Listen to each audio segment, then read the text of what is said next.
Good afternoon बच्चों। चलिए सभी आ गए, और अगर वॉइस क्लियर आ रही है तो जल्दी से कमेंट्स लिखो तो हम बिना किसी देर के हम अपनी क्लास को स्टार्ट कर सकें।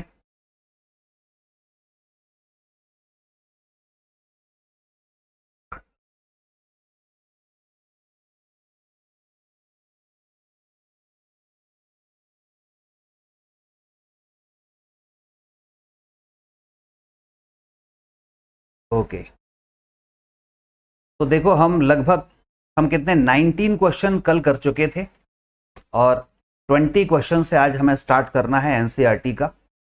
और एक बार कई पार्ट हैं, एक क्वेश्चन अकेला नहीं है। सागर में सागर है, जैसा मैं कह रहा हूं कि एक क्वेश्चन में ही कई पार्ट हैं, तो एक एक पार्ट की स्टडी बहुत डीपली करनी है कि वो क्या दिया है, क्या पूछ रहा है, ठीक है। और कहीं दो क्वांटिटी हैं तो उनमें क्या डिफरेंस होता है, 4 ऑप्शंस दिए हुए हैं तो एक एक ऑप्शन को बहुत ध्यान से समझिएगा। ऐसा नहीं कि 4 ऑप्शन दिए हैं तो एक हम याद कर लें बस खत्म हो गया, बाकी के 3 क्यों नहीं हैं उनके बारे में भी सोचना है हमें, ठीक है। तो क्योंकि एज इट इज क्वेश्चन नहीं मिलेगा आपको, कुछ तो एज इट इज मिल सकते हैं लेकिन कुछ थोड़ा बहुत ट्विस्ट करके मिलेगा, कुछ सिचुएशन ट्विस्ट करके, कुछ डेटा ट्विस्ट करके ये मिल सकते हैं। एनसीईआरटी में अब डेटा थोड़े टिपिकल हैं, टिपिकल मतलब कि थोड़े से कैलकुलेटिव पार्ट उसमें ज़्यादा है और टाइम थोड़ा ज़्यादा लेते हैं, लेकिन जब ऑब्जेक्टिव फॉर्मेट में आता है तो वही कैलकुलेशन थोड़ी सी ईजी आ जाती है, ऐसे डेटा हमें देने पड़ते हैं। तो क्वेश्चन नंबर 20 की हम बात करें, देखो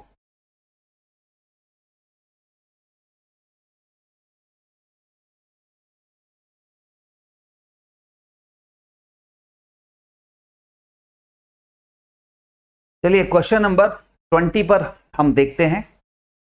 figure shows the x t plot of a particle executing one dimensional motion और one dimensional simple harmonic motion. मतलब ये स्ट्रेट लाइन पर सिंपल हार्मोनिक मोशन हो रहा है। अब कई बच्चे जो 11th में हैं होंगे, फाउंडेशन बैच में होंगे, उन्हें अभी ये सिंपल हार्मोनिक मोशन एसएचएम पता नहीं होगा, तो इसलिए चिंतित मत होना। सिंपल हार्मोनिक मोशन का एक थोड़ा सा ये है कि एक पार्टिकल क्या होता है, स्ट्रेट लाइन पर आगे पीछे ऐसे मूव करे, टू एंड फ्रो मूव करे, ऑसिलेट करे। तो अगर वो ऑसिलेट कर रहा है तो यह ऑसिलेटरी मोशन होता है। और ऑसिलेशन के साथ साथ अगर उसका जो डिस्प्लेसमेंट है, ठीक है ना, और एक्सेलरेशन है, उसमें अगर एक रिलेशन हो कि जो एक्सेलरेशन है वो डायरेक्टली प्रोपोर्शनल डिस्प्लेसमेंट हो जाए और इसकी डायरेक्शन इसके अपोजिट हो, तो हम कहते हैं कि ये सिंपल हार्मोनिक मोशन को शो कर रहा है। लेकिन अभी 11th वाले या जो 11th में है फाउंडेशन बैच में, वो अभी चिंतित ना हो, वो मैं आपको जब एसएचएम पढ़ाऊंगा तो सिखाऊंगा। बाकी जो टारगेट बैच के हिस्सा हैं उनको पता है एसएचएम क्या होता है, क्योंकि वो 11th करके आए हुए हैं, ठीक है ना बच्चों। तो यहाँ पर वो ये बोल रहा है कि एक पार्टिकल है एक्स, उसका एक्सटी ग्राफ दिया हुआ है, पोजीशन टाइम ग्राफ दिया हुआ है, और वो पार्टिकल क्या कर रहा है, वन डायमेंशनल एसएचएम कर रहा है। और ये लिखा भी हुआ है, आप देखो एनसीईआरटी में, you will learn about this motion in more detail in chapter 14। Chapter 14 में आप इसको पढ़ेंगे ज्यादा डिटेल में। फिर उसने कहा give science of position, position का साइन बताना है, पॉजिटिव नेगेटिव है, वेलोसिटी का टाइम बताना, साइन बताना है, और एक्सेलरेशन का साइन बताना है। कौन कौन से टाइम इंटरवल में, 0.3 सेकंड पर, 1.2 सेकंड पर और -1.2 सेकंड पर, ठीक है। तो ये कुछ ऐसा पोजीशन टाइम ग्राफ बताया है। उस ग्राफ की हेल्प से 0.3 सेकंड पर, 1.2 सेकंड पर, -1.2 सेकंड पर कण की स्थिति, वेग और त्वरण के चिन्ह क्या होंगे, चिन्ह मतलब पॉजिटिव नेगेटिव क्या होंगे, ये बताना है। तो अब जरा देखते हैं हम। अभी मैं फिलहाल, क्योंकि इस पे आप देख पा रहे होंगे स्क्रीन पर, ये मैं जूम नहीं कर पा रहा हूं इसको, अदरवाइज इसको जूम कर देता तो बड़ा हो जाता तो और स्पष्ट दिखता। लेकिन आगे से आपको जो एनसीईआरटी क्लासेस मिलेंगी वो एक्चुअली इंटरैक्टिव बोर्ड पर मिलेंगी, आगे वो मंडे से लग जाएगा। तो ये सारे इसको जूम भी कर सकते हैं हम, कहीं काट के भी रख सकते हैं, और बहुत अच्छी इंटरैक्टिव क्लास होने वाली है आगे मंडे से। तो यहाँ पर अभी फिलहाल देखें t = 0.3 सेकंड पर, तो ये एक्स एक्सिस पर टाइम दिया। जरा सोचो 0.3 सेकंड कहाँ है, ये 1 सेकंड हुआ, 1 का आधा 0.5 होता है, तो यहाँ 0.5 सेकेंड हो जाएगा इस जगह पर, और 0.5 के भी पहले यहाँ कहीं होगा 0.3, तो मैं यहाँ लिख देता हूँ 0.3। थोड़ा सा छोटा लिख रहा हूँ, हो सकता है आपको देखने में कठिनाई हो, लेकिन आप इमेजिन करिएगा ये 0.3 है, ठीक है। अब इस 0.3 पर पोजीशन क्या है, ये है, नीचे है ना, ये पार्टिकल नीचे आ रहा है। तो मैं आपसे पूछूं 0.3 सेकेंड पर पोजीशन का साइन क्या होगा, तो यहां लिख देता हूं कौन से टाइम पर। सबसे पहले 0.3 सेकेंड की हम बात करें तो कोई बता सकता है पहला पार्ट? आप जरा कमेंट्स में लिखते चलिए जल्दी से। अगर टाइम 0.3 सेकेंड है तो जो पोजीशन है वो नेगेटिव है या पॉजिटिव है, जरा जल्दी से बता दो। ये एक्स एक्सेस मतलब एक्स पोजीशन को कहाँ माना है, वाई एक्सेस पर माना है। तो इस टाइम एक्सेस से ऊपर जाएंगे तो पॉजिटिव, नीचे आएंगे तो नेगेटिव। बिल्कुल Vishal Sharma, negative. X equal to 0.3 पर कैसी है, ये नेगेटिव है, मतलब लेस देन 0 है। आप लेस देन 0 लिख सकते हैं या नेगेटिव लिख सकते हैं, एक ही बात है, ठीक है। नेगेटिव लिख दीजिए और लेस देन 0 लिख दीजिए, एक ही बात है। अच्छा, पोजीशन टाइम ग्राफ का स्लोप क्या शो करता है? अब मुझे वेलोसिटी के बारे में भी बताना है। तो वेलोसिटी क्या होती है? वेलोसिटी होती है slope of XT graph. Hindi में क्या कहते हैं? प्रवणता। बेग क्या होता है? एक्सटी ग्राफ की प्रवणता, एक्सटी ग्राफ की ढाल। तो बताओ 0.3 पर ढाल कैसी है? ढाल कैसे निकालते हैं, प्रवणता कैसे निकालते हैं? प्रवणता निकालते हैं या ढाल निकालते हैं, किस तरह से? ऐसे निकालते हैं, मैं यहां पर बना देता हूं। इस पॉइंट पर ढाल निकालनी है तो इस पॉइंट के दोनों तरफ एक एक पॉइंट बना के टेंजेंशियल लाइन यानी स्पर्श रेखा खींच लो। तो ये स्पर्श रेखा खींची हमने, ये थोड़ी बाहर चली गई है, ये स्पर्श रेखा खींची। ये स्पर्श रेखा टेंजेंशियल लाइन इस टाइम एक्सेस के साथ जो एंगल बनाती है वो होता है स्लोप एंगल।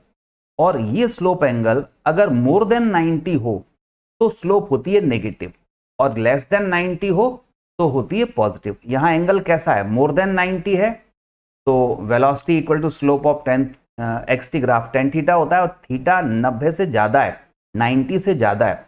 थीटा यहां पर आप देख रहे हैं, थीटा इज मोर देन 90 है। मोर देन 90 है तो tan थीटा की वैल्यू बच्चों नेगेटिव होती है, इसलिए वेलोसिटी कैसी होगी? यहां नेगेटिव होगी।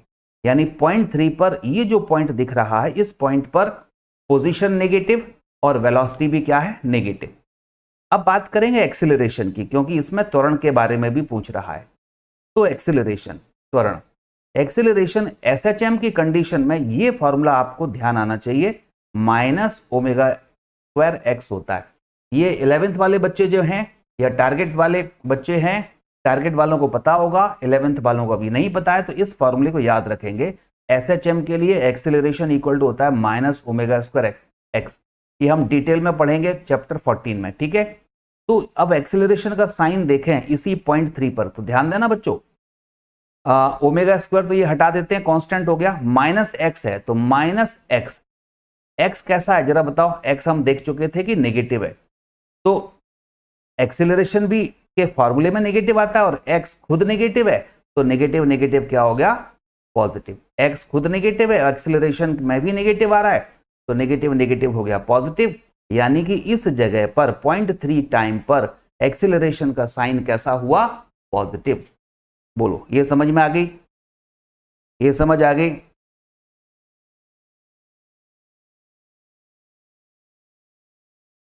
Good good Harsh, yes.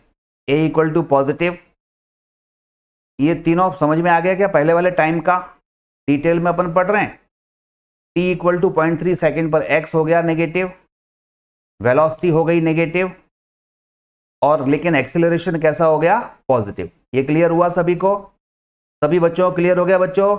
Okay, चलिए अब हम ऐसा ही अब अगले सेकंड के लिए करेंगे, तो आप लोग आंसर देंगे, ठीक है।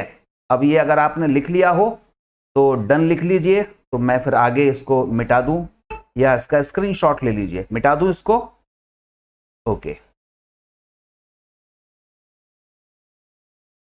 अब मैं दूसरे पार्ट पर आता हूं बच्चों, और दूसरे पार्ट पर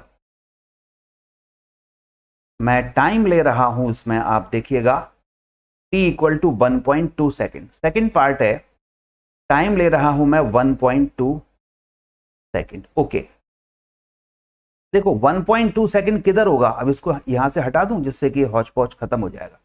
ये 1 सेकेंड है और 1.2 ये 1.5 होगा, तो 1.5 और 1.5 और 1 के बीच में कहीं यहां बीच में थोड़ा सा ये 1.2 हो जाएगा।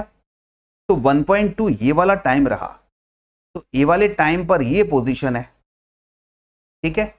तो अब जरा बताओ 1.2 पर पोजीशन कैसी हुई, x ऊपर की तरफ है, मतलब x हुआ पॉजिटिव। बिल्कुल सही है, आपने सही जवाब दिया कुणाल। आप लोग भी, बाकी के बच्चे भी जवाब दो। Velocity equal to tan theta होती है स्लोप, जरा बता दो वेलोसिटी पॉजिटिव होगी इस जगह पर या नेगेटिव। इस जगह पर मैं स्लोप निकालूंगा, स्लोप से मैं पता कर लूंगा वेलोसिटी कैसी होगी। इस जगह पर एक टेंजेंशियल लाइन खींच दो, ऐसी स्पर्श रेखा खींच दो। ये स्पर्श रेखा टाइम एक्सेस के साथ कैसा एंगल बना रही है जल्दी से बताएं। ये बना रही है लेस देन 90 डिग्री, यानी थीटा यहां लेस देन 90 है। तो 10 लेस देन 90 पर पॉजिटिव वैल्यू देता है, मोर देन 90 पर नेगेटिव देता है। तो वेलोसिटी कितनी हो गई बच्चों, पॉजिटिव हो गई, वेलोसिटी पॉजिटिव हो गई। अच्छा, इस जगह पर एक्सेलरेशन क्या होगा, उसका फॉर्मूला है माइनस ओमेगा स्क्वायर एक्स। तो माइनस तो है ही एक्सेलरेशन में फार्मूले में। अब जरा x देख लो, x कैसा है, पॉजिटिव है, x पॉजिटिव है, तो नेगेटिव पॉजिटिव क्या हुआ, नेगेटिव, यानी एक्सेलरेशन कैसा होगा बच्चों, नेगेटिव। ये बात क्लियर हुई। सेकंड वाला पार्ट समझ आ गया, विशाल शर्मा, पीयूष, बुशरा, यस क्लियर हो गया सभी को, वेरी गुड। अब थर्ड वाले पर आ जाएं, थर्ड वाले पर आ जाते हैं। थर्ड वाला -1.2 सेकेंड बोल रहा है। अब -1.2 पर आपको मैं 1 मिनट का समय दे रहा हूं, आप सोच लो, जरा सोच के रखो -1.2 सेकेंड पर पोजीशन, वेलोसिटी और एक्सेलरेशन के साइन क्या होंगे, जरा सोच के रखिए, फिर जब मैं करूंगा तो उससे टैली कर लेना।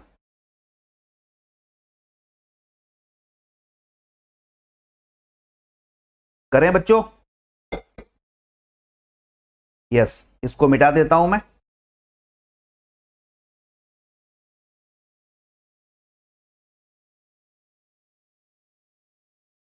अब करते हैं हम -1.2 सेकेंड। कुछ लोग सोच रहे होंगे टाइम नेगेटिव कैसे हो गया। ये कल्पना की है कि यहां से टाइम की स्टार्टिंग हो रही है, तो इसके पहले कोई नेगेटिव टाइम रहा होगा, ठीक है। तो ये -1 हो गया और -1.2 ये -1.5 हो गया, तो -1.2 यहां रहा होगा बीच में कहीं, ये वाला पॉइंट माइनस का 1.2। इस पॉइंट पर नीचे थोड़ा चलें तो ये लोकेशन है, ये पोजीशन है, ठीक है।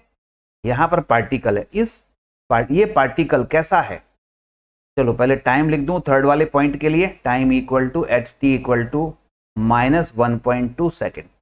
इस टाइम पर ये नीचे है, नीचे है तो x कैसा हुआ, जल्दी से बोलो, x इज नेगेटिव। ये टाइम एक्सेस के नीचे है, मतलब x कैसा है, नेगेटिव।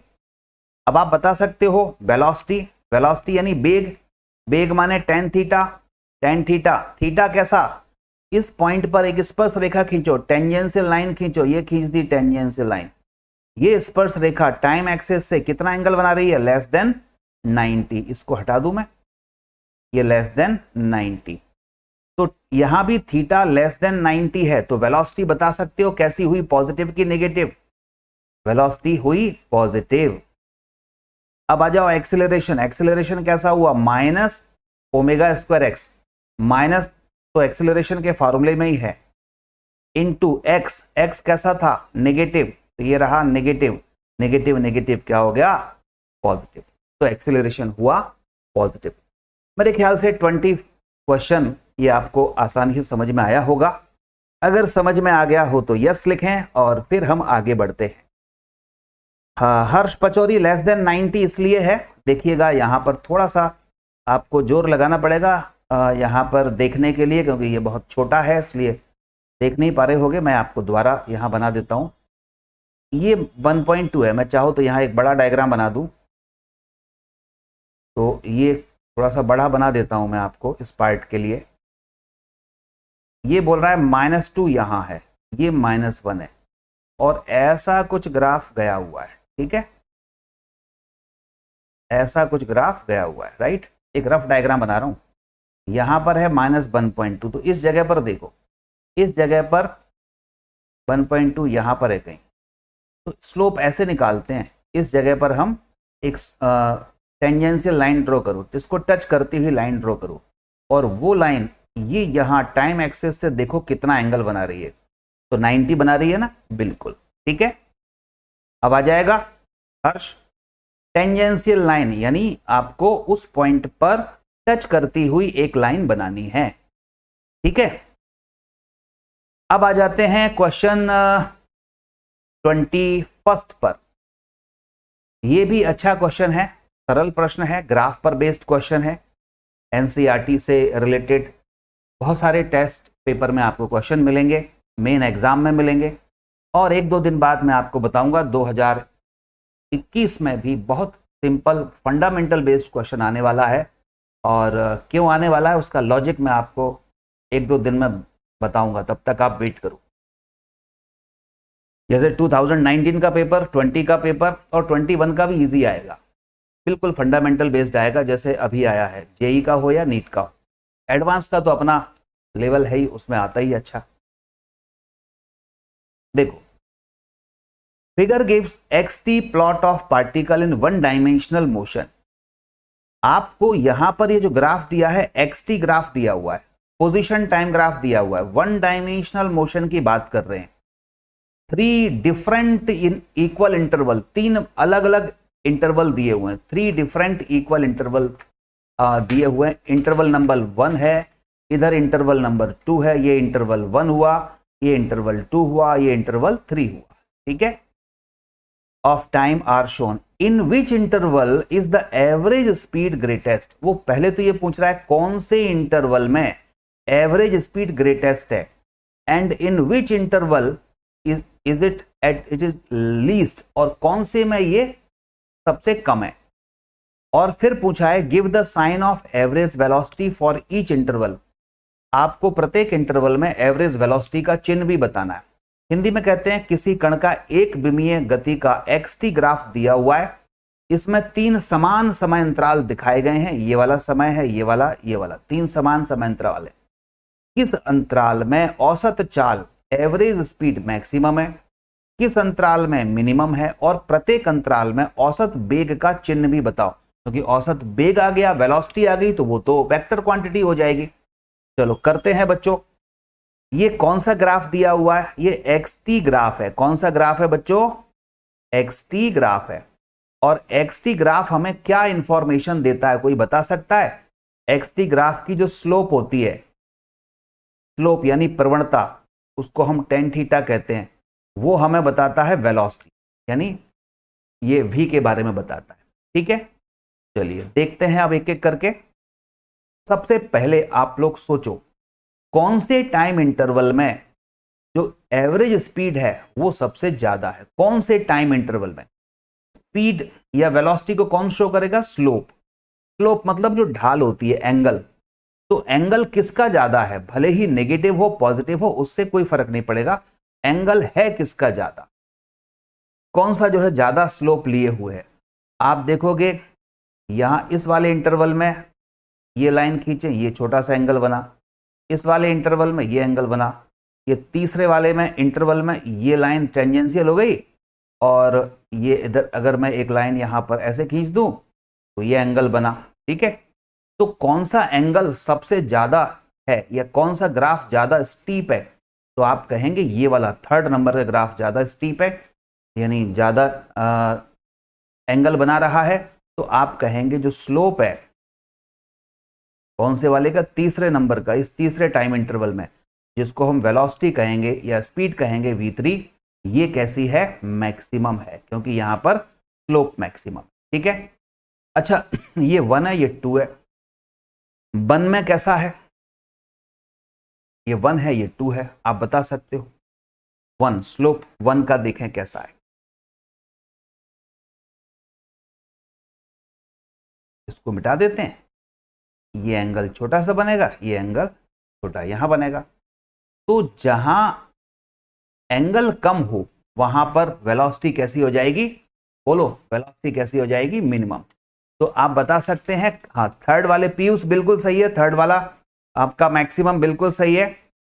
ठीक है, तो इंटरवल 2 में जरा सोचो, 2 में जरा सोचो जल्दी से, मैं आपसे पूछना चाह रहा हूं, जल्दी से बताओ क्या आएगा। सभी लोग अपना अपना आंसर निकाल के रखें, सभी लोग अपना अपना आंसर निकाल के रखो बेटा, बस 1 मिनट का समय देता हूं, क्योंकि आप भी तो करो ना, करो जल्दी से फटाफट।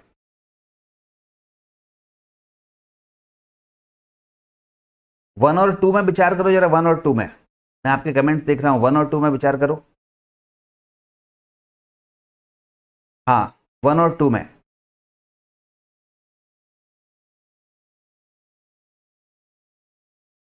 ग्रेटेस्ट 3 में सही है, पीयूष सही है, और लीस्ट किस में होगा?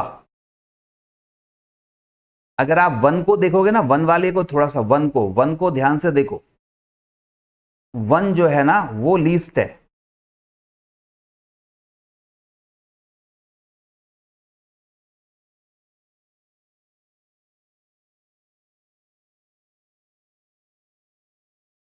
वन जो है ना, बिल्कुल सही विशाल, चलिए लिख देता हूं आपकी बात, 1 जो है वो लीस्ट है, यानी कम है। ठीक है, अब बताओ पॉजिटिव नेगेटिव, अब क्या पूछा है, एवरेज वेलोसिटी का साइन, एवरेज वेलोसिटी का साइन, वेलोसिटी बराबर क्या होता है, velocity equal to tan theta, और थीटा अगर पॉजिटिव है, मतलब थीटा अगर लेस देन 90 है तो पॉजिटिव होगा, और मोर देन 90 है तो नेगेटिव होगा। इस फर्स्ट नंबर में देखोगे, फर्स्ट पर जो स्लोप है, ऐसी जो स्लोप है वो कैसा है, लेस देन 90 है, तो v1 कैसा होगा, पॉजिटिव। इस 2 पर आ जाओ, 2 पर भी कैसा है, 2 पर भी कैसा होगा, ये 2 नंबर पर, ये भी v2 भी स्लोप पॉजिटिव है। 3 पर आ जाओ, v3 इधर रहा, ये रहा, ये तो ये एंगल मोर देन 90 है, तो v3 कैसा होगा, नेगेटिव, बिल्कुल सही है। 2 नेगेटिव क्यों होगा ज्योति, 2 नेगेटिव नहीं होगा, 2 तो पॉजिटिव है, 1 और 2 पॉजिटिव होंगे। पीयूष का देखो बिल्कुल सही है, विशाल सही है, बिल्कुल सही है। ज्योति थोड़ा सा फिर से सोचो, v3 पर, v3 नेगेटिव है क्योंकि ये आप 3 नंबर पर देखोगे ना, यहां इस 3 नंबर पर ये लाइन खींचो ऐसी, तो ये लाइन ऊपर ले जाओ, तो ये टाइम एक्सिस से कितना एंगल बना रही है, मोर देन 90, मोर देन 90 हो तो नेगेटिव होता है। ठीक है बच्चों, ओके चलो आगे बढ़े, ये मेरे ख्याल से समझ आ गया होगा। अब आ जाओ 22, बिल्कुल ऐसा ही ग्राफ का क्वेश्चन है। 22 में क्या पूछा सुनिए, figure gives speed time graph दिया हुआ है, in motion along a constant direction, एक नियत दिशा के अनुदिश चल रहे कण का चाल समय ग्राफ दिया है, स्पीड टाइम ग्राफ दिया है। 3 इक्वल इंटरवल, 3 बराबर समय अंतरालों पर विचार करो, ये समय अंतराल 1, 2 एंड 3, इस पर विचार करो। ठीक है, इन which interval average speed greatest, कौन से इंटरवल में एवरेज स्पीड ज्यादा है। तो स्पीड और टाइम का तो ग्राफ ही है, तो वैसे ही पता चल रहा है ये कि इसकी 1 इंटरवल में ये स्पीड है, 2 इंटरवल में ये यहां पर ये वाली स्पीड है, और 3 इंटरवल में ये वाली स्पीड है, डी पर ये स्पीड है। तो कौन सी स्पीड ज्यादा हुई, थर्ड वाले की, 2 वाले की, या 1 वाले की, जल्दी से बोलो किसकी स्पीड ज्यादा हुई। तो पहला जवाब तो आपका वैसे ही आ गया, बोलो किसकी स्पीड ज्यादा हुई, जल्दी से लिखो, किसकी स्पीड ज्यादा हुई, 1 की, 2 की, या 3 की। उसने पूछा है सबसे पहले, in which interval average acceleration greatest in magnitude, speed तो डी पर ज्यादा हुई, ठीक है, 3 में स्पीड ज्यादा हुई, लेकिन स्पीड ज्यादा पूछी नहीं है। उसने क्या पूछा है, देखो उसने पूछा एवरेज एक्सेलरेशन किस में ज्यादा है। तो पहले पार्ट में एवरेज एक्सेलरेशन पूछा है, ए एवरेज पूछा है। एवरेज एक्सेलरेशन जो होगा वो चेंज इन वेलोसिटी पर डिपेंड करेगा, change in velocity upon time. ठीक है, एक्सीलरेशन इक्वल टू क्या होता है, the rate of change in velocity, वेग में परिवर्तन की दर। तो जहां चाल या वेग में परिवर्तन ज्यादा होगा वहीं एक्सीलरेशन ज्यादा होगा। अब फिर से सोचो, 1 2 3 तीन समान अंतराल हैं, कहां पर वेलोसिटी में या स्पीड में चेंज सबसे ज्यादा है? चेंज कैसे पता चलेगा? स्पीड टाइम ग्राफ का जो स्लोप है उससे पता चलेगा। स्पीड टाइम ग्राफ का जो स्लोप है यानी स्लोप एंगल है थीटा, उससे पता चलेगा। तो जरा 1 2 3 में थोड़ा सा ढंग से ऑब्जर्व करके इस चित्र को अच्छी तरह देख करके बताओ कौन सा एंगल सबसे बड़ा है, कौन सा एंगल सबसे बड़ा है। हाँ बच्चों, आप लोगों ने जो 3 3 3 रोहित, कुणाल, निशा, ज्योति, पीयूष जो 3 3 बताया है वो स्पीड बताइए। स्पीड सही है, 3 नंबर में ज्यादा है, लेकिन स्पीड इस क्वेश्चन में पूछी नहीं है, मैंने पूछी थी स्पीड। तो इस क्वेश्चन में क्या पूछा है? Average acceleration. पहला पार्ट देखो, यहां से स्टार्ट करो, एवरेज एक्सीलरेशन पूछा है, और एवरेज एक्सीलरेशन tan थीटा के बराबर होगा। स्पीड टाइम ग्राफ की जो स्लोप है वो tan थीटा के बराबर होती है, मतलब एंगल देखना है, स्लोप एंगल देखना है। तो यहां पर स्लोप एंगल ऐसा होगा, अगर एक लाइन यहां पर 1 नंबर पे एक स्ट्रेट लाइन खींचो ऐसी, जिसको टेंजेंशियल लाइन कहते हैं, इसको पीछे मिला दो कहीं, तो ये एंगल बना θ1। दूसरा वाला जो है ना ये, इसका ऐसा दूसरे वाले पर यानी इस पॉइंट पर एक टेंजेंशियल लाइन खींचो, स्पर्श रेखा खींचो ऐसी, ये बाहर निकल गया, पेन स्लिप हो जाता है थोड़ा, 1 मिनट तो सही बनाता हूँ, ये आ गया। तो ये एंगल है θ2। इधर तो लगभग छोटा सा ही एंगल बन रहा है, ये वाला पैरेलल ही है, तो ये एंगल बहुत छोटा बनेगा 2 3 पर। तो आप देख रहे हैं 2 नंबर जो है ना उस पर स्लोप सबसे ज्यादा है, बिल्कुल सही है। कुणाल, बुशरा, रोहित, पीयूष 2 नंबर आप दे रहे हैं, बिल्कुल सही आंसर है आपका। और यहां पर हम कहेंगे मैक्सिमम होगा कहां पर? 2 पर, एट 2 पर मैक्सिमम होगा, ठीक है। दूसरा आ जाओ, अब उसने और क्या पूछा? In which interval average speed is greatest. ये तो हमने निकाली ली, एवरेज स्पीड कहां पर? डी पर थी, जो पहले ही पूछ ली थी, है ना। तो एवरेज स्पीड कहां पर? 3 नंबर पर, 3 पर होगी मैक्सिमम, ये आपने सबसे पहले ही बता दी थी। अब तीसरा पॉइंट, तीसरे पॉइंट में और क्या पूछा जरा देखें। Choosing the positive direction as the constant direction, यानी धनात्मक दिशा को नियत मान लें। Give the sign of V A, तीनों इंटरवल में वेलोसिटी और एक्सीलरेशन के चिन्ह बताएं। चिन्ह मतलब पॉजिटिव नेगेटिव। तो सबसे पहले हम वेलोसिटी का चिन्ह देखें। अब स्पीड टाइम ग्राफ में ये सारे जो दिए हुए हैं आप देखोगे ABCD 4 पॉइंट दिए हैं कि नहीं? Sign of V and A in 3 interval, ABCD की तो इसकी बात कर रहा है, पहले V और A इन 3 इंटरवल में। तो पहले इंटरवल में बताओ स्पीड कैसी? ऊपर की तरफ बनी हुई है, तो वेलोसिटी यानी ऊपर की डायरेक्शन को वो कहता है कि ये प्लस मान लो, तो ये पहले इंटरवल में भी प्लस होगी, दूसरे इंटरवल में भी प्लस होगी, तीसरे इंटरवल में भी प्लस होगी, यानी वेलोसिटी जो होगी वो तो धनात्मक होगी in all interval, all interval, ठीक है, ये सही है। सभी इंटरवल में जो वेलोसिटी है बच्चों वो कैसी है? पॉजिटिव ही है। अच्छा, एक्सीलरेशन क्या होता है? अब एक्सीलरेशन बता दो, नेगेटिव पॉजिटिव कहां है? एक्सीलरेशन तो स्लोप के बराबर होता है, स्लोप ऑफ VT ग्राफ। तो स्लोप कहां पॉजिटिव है? ये 1 इंटरवल में पॉजिटिव है, यानी A1 होगा पॉजिटिव। 2 इंटरवल में नेगेटिव है, तो A2 क्या होगा? नेगेटिव। तीसरे इंटरवल में पॉजिटिव है, तो A3 कैसा होगा? पॉजिटिव। यानी ये सेकंड इंटरवल में एंगल मोर देन 90 था, इसलिए A2 नेगेटिव है। बाकी दोनों जगह पर फर्स्ट और 3 में एक्सीलरेशन कैसा हुआ? पॉजिटिव, ठीक है। चलो आपके कमेंट्स पढ़ लेता हूं। सर थर्ड में नेगेटिव होगी ना, नीचे जा रहा है। थर्ड में बिल्कुल सही है। A3 थर्ड वाला तो ये है ना, थर्ड वाला तो ये है। थर्ड वाले में स्लोप ऐसा है, ये स्लोप है, नीचे नहीं जा रहा। थर्ड इंटरवल में इतने पार्ट को देखो, बस इतने पार्ट को, ये वाला, तो इसकी स्लोप निकालेंगे। इसकी स्लोप कैसी है? वो पॉजिटिव ही होगी क्योंकि एंगल 90 है। ठीक है, 3, हाँ 3 के बाद अगर यहां कहीं देखते तो नेगेटिव होती, यहां मोर देन 90 हो जाता। ठीक है रोहित, ओके, तो क्लियर हो गया ये।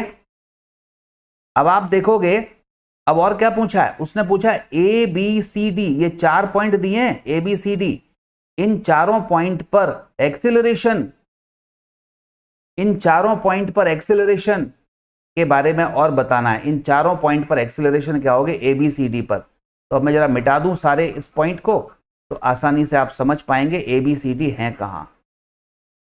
ये रहा ए पॉइंट, ठीक ये जुड़ा हुआ है, बी ये रहा, सी ठीक ये रहा, डी ठीक ये रहा। ए पर एक्सीलरेशन निकालना है तो स्पीड टाइम ग्राफ है, स्पीड टाइम ग्राफ की स्लोप एक्सीलरेशन देती है, तो ए पर एक्सीलरेशन निकालना, तो ए पर एक टेंजेंशियल लाइन खींचो, ये खींचेगी, बी पर टेंजेंशियल लाइन ये होगी, सी पर स्पर्श रेखा ये होगी, डी की स्पर्श रेखा ये होगी। आप देख रहे हैं कि ए बी सी डी चारों पर जो टेंजेंशियल लाइन है वो इस टाइम एक्सेस के पैरेलल हैं, पर ऑल टेंजेंशियल यानी स्पर्श रेखा, स्पर्श रेखा कैसी हैं, स्पर्श रेखा है, all tangential are parallel to time axes, यानी समय अक्ष के समांतर हैं।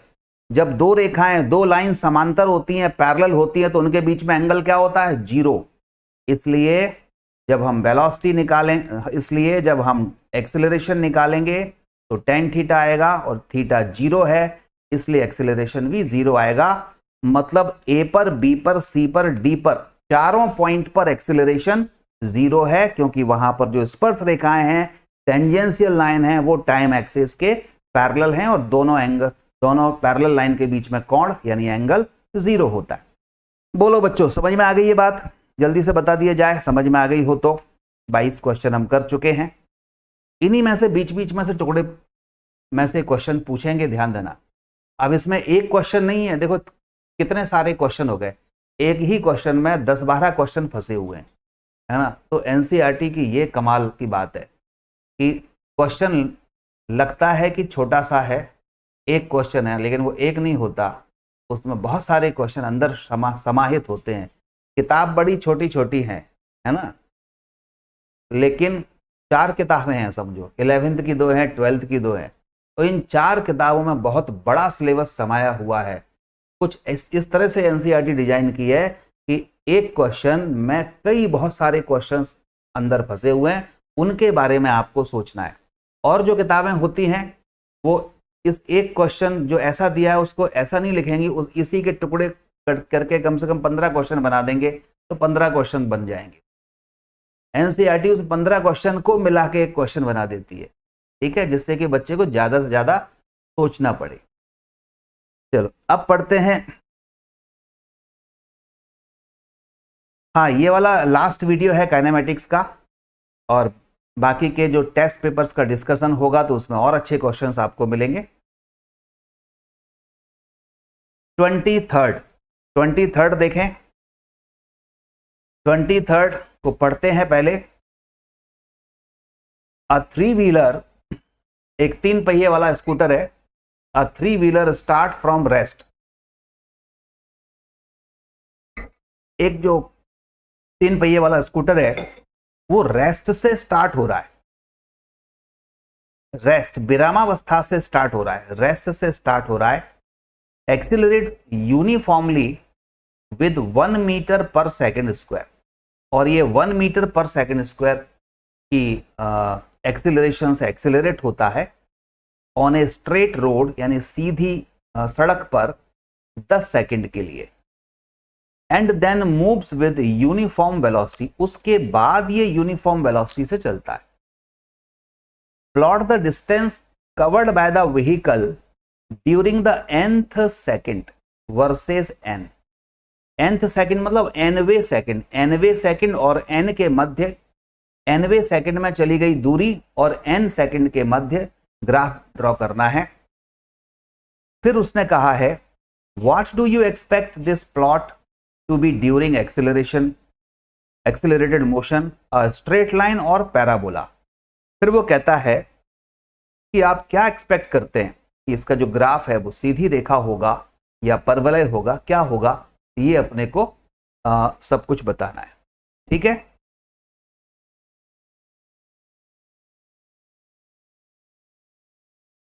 हाँ, रेनमैन प्रॉब्लम ड्रॉपर बैच में हो चुकी हैं और आप उसको, मैं लिंक भेज दूंगा ड्रॉपर बैच के वीडियोस की, तो उनको आप देख लीजिएगा। अब अगला जो है वो प्रोजेक्टाइल मोशन स्टार्ट होगा मंडे से, प्रोजेक्टाइल मोशन। तो 23 की हम बात कर रहे थे। अब इसमें हिंदी में थोड़ा सा समझा दूं, हिंदी में क्या बोल रहा है। कोई 3 पहिए वाला स्कूटर है, अपनी विरामावस्था से गति कर रहा है, रेस्ट से गति कर रहा है। तो जो जो इंफॉर्मेशन हम इसमें देख करके पढ़ सकते हैं वो लिख लें। रेस्ट से स्टार्ट हो रहा है तो u इक्वल टू 0 है। 10 सेकंड के लिए चलना है तो t इक्वल टू 10 सेकंड, यानी 10 सेकंड तक सीधी सड़क पर कितने एक्सेलरेशन से चलेगा, a बराबर 1 मीटर पर सेकंड स्क्वायर से एक्सेलरेशन से चलेगा, मतलब एक्सेलरेट होगा। देखो रेस्ट में था, मतलब रुका हुआ था, 10 सेकंड तक उसने अपनी स्पीड बढ़ाई बढ़ाई बढ़ाई और 10 सेकंड पर रोक दी उसने स्पीड बढ़ाना, तो जितनी बढ़नी थी बढ़ गई 10 सेकंड पर। उसके बाद वो उसी बढ़ी हुई स्पीड से आगे जाता है, यही लिखा है। इसके बाद वो एक समान वेग से चलता है, उसी बढ़ी हुई स्पीड से आगे चलता है। तो nवे सेकंड में तय की गई दूरी, n सेकंड में नहीं, nवे सेकंड में चली गई दूरी और n के सापेक्ष ग्राफ बनाओ। nवा सेकंड मतलब वो nth सेकंड की डिस्टेंस। उसके लिए फॉर्मूला क्या था पता है, SNth का u plus a by 2n-1। ये फॉर्मूला आप सभी ध्यान रखना, इस फॉर्मूले का यूज करके हम ग्राफ बनाएंगे। ठीक है, चलो ग्राफ बनाते हैं अब हम। आप सभी लोग बहुत ध्यान से देखिएगा। यहां ग्राफ में बनाता हूं,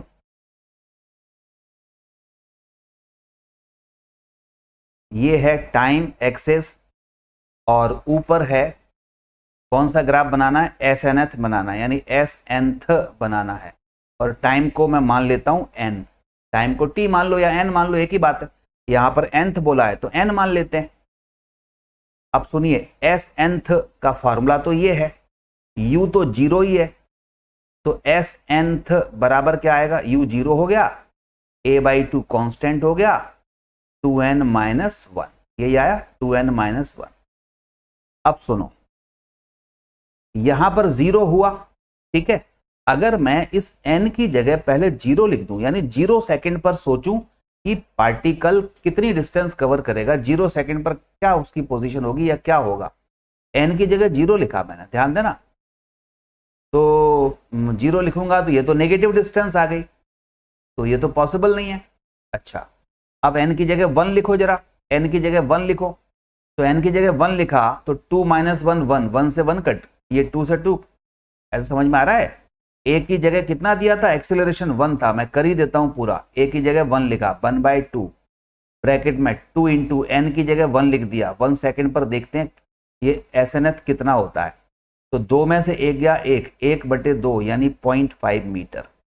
तो अगर मैं यहां पर n की जगह पर यहां 1 सेकंड लूं, ये 1 सेकंड है, तो 1 सेकंड पर ये पार्टिकल कहां होता है, SNth क्या होता है, इसके द्वारा चली गई nवे सेकंड में यानी 1th सेकंड में चली गई दूरी क्या होती है, 0.5। तो ये हो गया 0.5, यानी यहां कहीं पार्टिकल होगा। 1 सेकंड पर यहां होगा और 0 पर कहीं वो ऐसे नेगेटिव में कहीं होगा, तो वो बनाया नहीं है। ठीक है, चलो ऐसे कहीं एक पार्टिकल ऐसे कुछ स्टार्ट हो रहा है। अब आगे ओरिजिन से नहीं जाएगा, ओरिजिन के पहले से यहां से कहीं जाएगा, ऐसे कहीं जा रहा है। ठीक है, अब सुनो आगे कहानी। 10 सेकंड की बात कर रहा है, तो 10 सेकंड पर कहां है देख लेते हैं, क्योंकि 10 सेकंड पर कहां है, तो यहां n की जगह 10 लिख दो, तो S10th समझ में आ जाएगा कितनी होगी। a की जगह तो 1 है, 1/2, 2 n की जगह 10 लिखो, 10 दूनी 20, 20 में 1 गया 19, 19/2, 19/2 यानी ये हो गया आपका 9.5। तो ये 0.5 है, इधर कहीं 19.5 बना लेते हैं, 19.5 मीटर। और ये यहां कहीं रहना चाहिए, कितने सेकंड पर ये आप देखोगे नीचे ले लेता हूं ये 10 सेकंड पर, 10 सेकंड पर ये 19.5 पर। अब यहां से यहां तक ये स्ट्रेट लाइन बनेगी या कोई पैराबोला टाइप का ग्राफ बनेगा? तो हमें ग्राफ SNF और इस n के बीच में बनाना है बच्चों। तो SNF और n कैसे रिलेट कर रहा है, जहां देखो जरा कैसे रिलेट कर रहा है, कैसे रिलेट कर रहा है जरा देखो। SNF और n ये डायरेक्टली प्रोपोर्शनल को शो कर रहा है, n की पावर 2 नहीं है। n की पावर अगर 2 होती ना तो हम कहते कि ये ग्राफ पैराबोला है, लेकिन यहां तो n की पावर 1 है, यानी SNF डायरेक्टली प्रोपोर्शनल n आ रहा है। तो जब डायरेक्टली प्रोपोर्शनल आता है तो उसका ग्राफ कैसा होता है? बिल्कुल स्ट्रेट लाइन होता है। तो मैं स्ट्रेट लाइन यहां बना देता हूं, ये हो गया स्ट्रेट लाइन, ठीक है। ये थोड़ा इधर खिसक गया तो मैं क्यों ना इसको यहां ये 10 सेकंड बना लेता हूं। क्लियर बच्चों? तो 10 सेकंड पर ये 19.5 पर रहा। अब आगे बढ़ते हैं। 10 सेकंड के बाद कहानी क्या है? 10 सेकंड पर सुनिएगा, 10 सेकंड के बाद उसने कहा है, चित्र इसमें वर्ड में सुनो, शब्दों में सुनो कि वो कहता है 10 सेकंड के बाद वो एक समान वेग से चल रहा है, यूनिफॉर्म वेलोसिटी से चल रहा है। यूनिफॉर्म वेलोसिटी से जब चलेगा तो वेलोसिटी की डायमेंशन LT-1 होती है और SNF की डायमेंशन भी LT-1 ही होती है। SNF क्या है कि distance covered in unit second. SNF क्या होता है? Distance covered in unit second, और स्पीड भी वही होती है, तो दोनों की डायमेंशन सेम आती हैं। तो इसका मतलब अब कांस्टेंट वेलोसिटी से चल रहा है, यानी 19.5 जो भी इसकी वेलोसिटी हो गई यहां पर मीटर पर सेकंड में, वो इतनी ही वेलोसिटी से आगे चलेगा। ये ऐसी ग्राफ आ जाएगी, इसको ध्यान रखना, स्ट्रेट लाइन आ जाएगी। ये वेलोसिटी है यहां पर, ठीक है, कांस्टेंट, इस कांस्टेंट वेलोसिटी चल रहा है। आपको लगेगा कि ये तो डिस्टेंस है, क्या ग्राफ है, डिस्टेंस का ग्राफ ऐसा सीधा आ रहा है, जबकि वो तो वेलोसिटी का पूछ रहा है। तो ये बच्चों SNF क्या है? यूनिट टाइम में चली गई दूरी है, इकाई समय में चली गई दूरी है SNF। SN नहीं है, SN अलग होता है, SNF अलग होता है। SN मतलब पूरे n सेकंड में चली गई दूरी, और SNF मतलब nth सेकंड, मतलब एक सेकंड में चली गई दूरी, और एक सेकंड में चली गई दूरी को ही तो वेग कहते हैं, वेलोसिटी कहते हैं, स्पीड कहते हैं। इसलिए यहां पर ये v कांस्टेंट हो, ये ग्राफ बनेगा। इस पर विशेष ध्यान रखना, या स्टार लगा लेना, ठीक है, ये अक्सर बच्चे भूल जाते हैं बाद में। हाँ, ये 9.5 है, बिल्कुल सही, नॉट 19.5, 9.5 बिल्कुल सही है। 19.5 नहीं है वो, 9.5 है, 9.5 राइट। तो ये 9.5 हो, बिल्कुल सही है। चलो अब आ जाओ इधर, अगला पॉइंट 24 पर आ जाए, 24 पर आ जाए। A boy standing on stationary lift, एक व्यक्ति एक स्टेशनरी लिफ्ट में खड़ा है। ये भी अच्छा क्वेश्चन है, ठीक है। 3-4 क्वेश्चन और बचे, देखें। अ boy standing on a stationary lift open from above. तो यहां पर एक मैं लिफ्ट बना लेता हूं,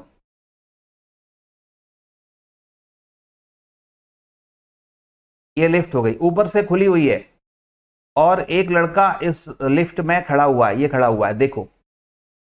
throws A ball upward with maximum initial velocity या मैक्सिमम इनिशियल स्पीड, और ये बॉल को ऊपर की तरफ फेंक रहा है, ये बॉल को ऐसे ऊपर की तरफ फेंक रहा है। लिफ्ट कैसी है? रेस्ट में, ऊपर की तरफ फेंक रहा है। कितनी स्पीड से?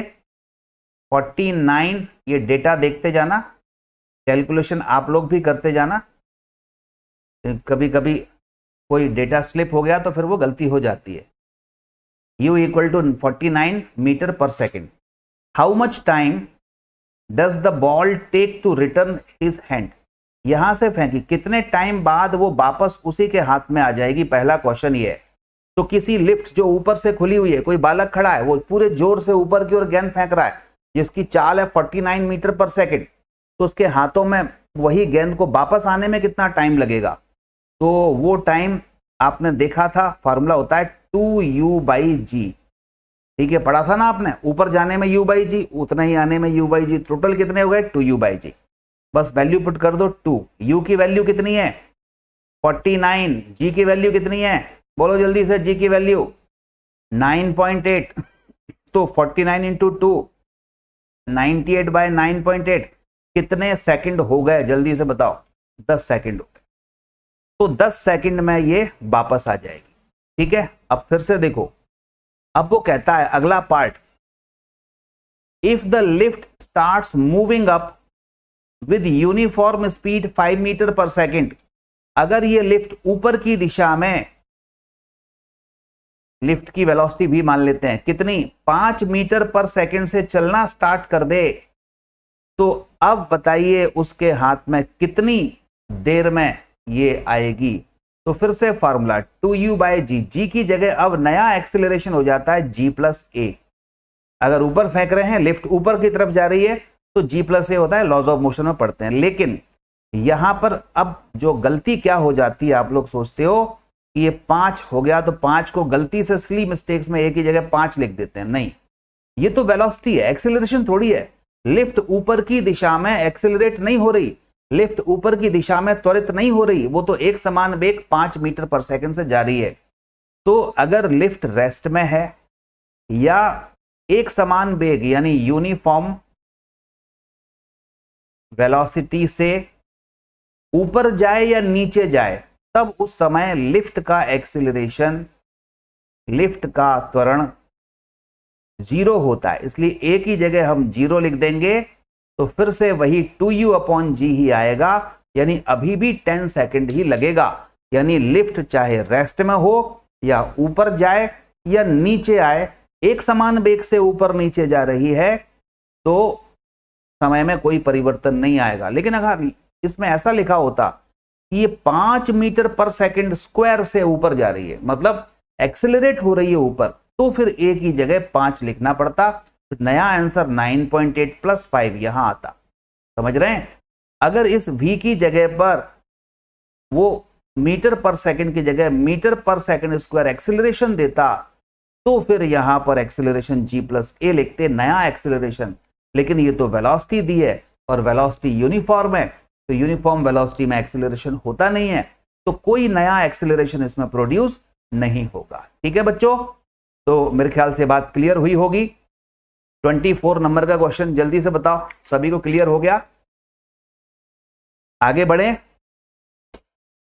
बस दो थोड़े से क्वेश्चन और रह गए, खत्म एनसीईआरटी।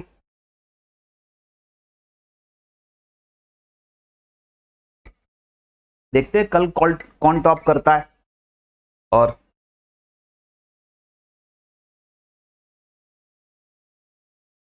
चलो एनसीईआरटी का 25 क्वेश्चन, 25 नंबर का क्वेश्चन।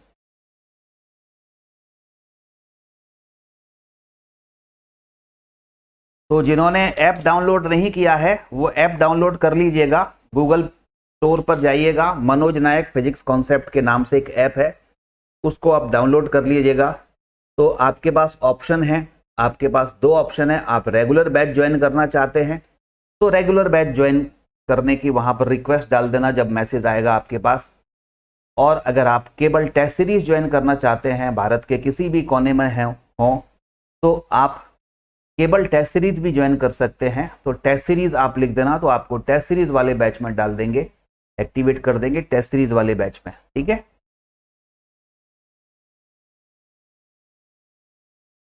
अब देखिए, on a long horizontally moving belt, long horizontally moving belt, ये एक लॉन्ग हॉरिजॉन्टली मूविंग बेल्ट है।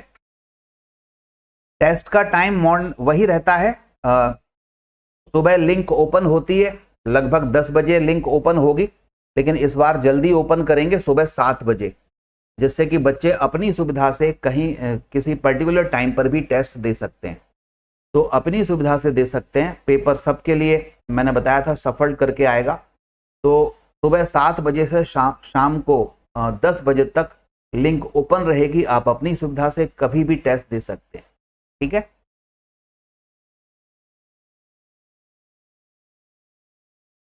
तो चलिए स्टार्ट करते हैं अब हम। On a long horizontal moving belt, a child runs to and fro with speed 9 kilometer per hour with respect to the belt between his father and mother located 50 meter apart on the moving belt. The belt moves with a speed of 4 km per hour for an observer on a stationary platform outside. What is? ये 4 question, इसमें 4-5 question, कितने 3 question पूछे गए हैं, देखते हैं। मैं आपको क्वेश्चन समझा देता हूं क्या बोला जा रहा है, ठीक है।